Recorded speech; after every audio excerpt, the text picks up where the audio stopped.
I feel like this movie would be significantly different for male and female audiences, considering that about a fourth of the movie is staring at Blake Lively's ass.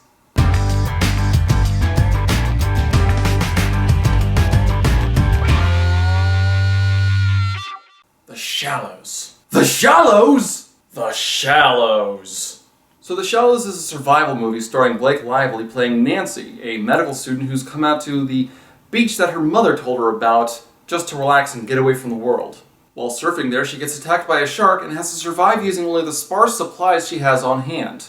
Now personally, I really like movies like this. I mean, this is the reason that I love The Martian as much as I did. People put into these horrible situations, in this case she's almost completely alone, and forced to use whatever she can just to get out of it alive. And for the most part, they actually pulled that off pretty well. Anything that Nancy used to survive was understandably on her person, like her watch, or something she was able to pick up, like a shark tooth. Plus, the information the movie gave us was handed out to us very well. Everything was set up well. We understood why Nancy was in this particular beach, surfing at this particular time, specifically. And because the movie invested time in developing her character early, we had a lot more reason to root for her and to hope for her survival. As opposed to so many horror movies these days, which just set up leagues of stupid college students that we can't wait to see die quick enough. Nancy's resourceful, she's well trained, we understand why she's able to do all these things. It makes perfect sense for her to be able to survive the way that she did. But oh god, that fucking shark. That is one vindictive motherfucker. The movie tried to write this off as if she swam into the shark's feeding area,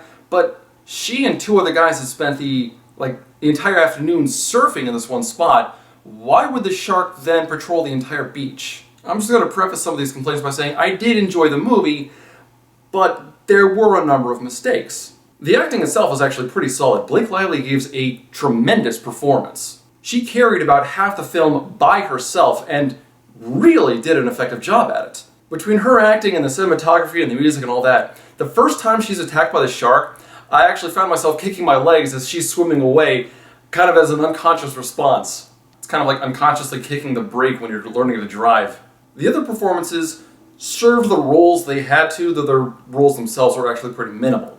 I mean, Blake Lively really does carry this entire thing. If I'm going to complain about anything, though, there are really only 2 points I'd have to make. The first being that the movie was actually pretty dedicated to the whole use only the things that she has access to up until the very end. The ending felt a little convenient. In any other situation, if I had seen that like in an Arnold Schwarzenegger action-adventure movie, that ending would have been perfect. Solid ending in a goofy action movie, not so much here where they're trying to do the gritty realism thing. The second problem I had, and this would be the larger of the two, had to do with how the movie portrayed perspective. We never got a solid look on where things were in terms of depth and distance. Everything seemed to be constantly changing around as if to fit some sort of a narrative convenience. Like they were constantly rewriting the script as they were going along. For example, if you've seen the trailer, then you know that Nancy gets stranded on a rock in the middle of the water. At one point, she gets an estimate of how far away she is from the water. She says she's about 200 meters. Well, that's not consistent.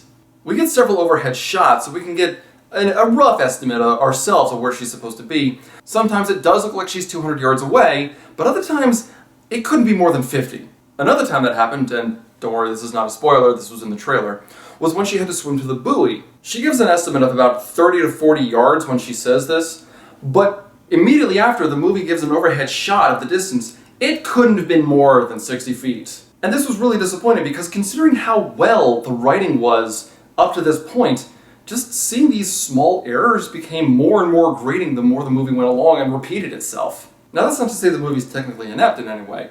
The director knows how to frame a shot, the cinematography was really good, the music fit. There was even this little gimmick early on where we would see the displays of her phone and her watch up on one side in order to help convey information that she would already have access to. I mean, I suppose the other solution to that is to have the camera right up to the phone or on some awkward angle, which would not look nearly as good, so I liked that. The whole movie wasn't terribly long, but it didn't have to be. There was a real sense of despair the more time Nancy spent on that rock alone with only a seagull for company. By the way, the seagull's name is Steven. I'd say that this movie wasn't too bad. If you're a fan of survival movies, thrillers, character-driven stories, things like that, you'll probably enjoy this one. If you're scared of sharks, there are some moments that'll probably scare the crap out of you. I'll leave you to find out what those are. And if you think that's bad, they're turning Meg into a movie. It's just gonna be horrifying.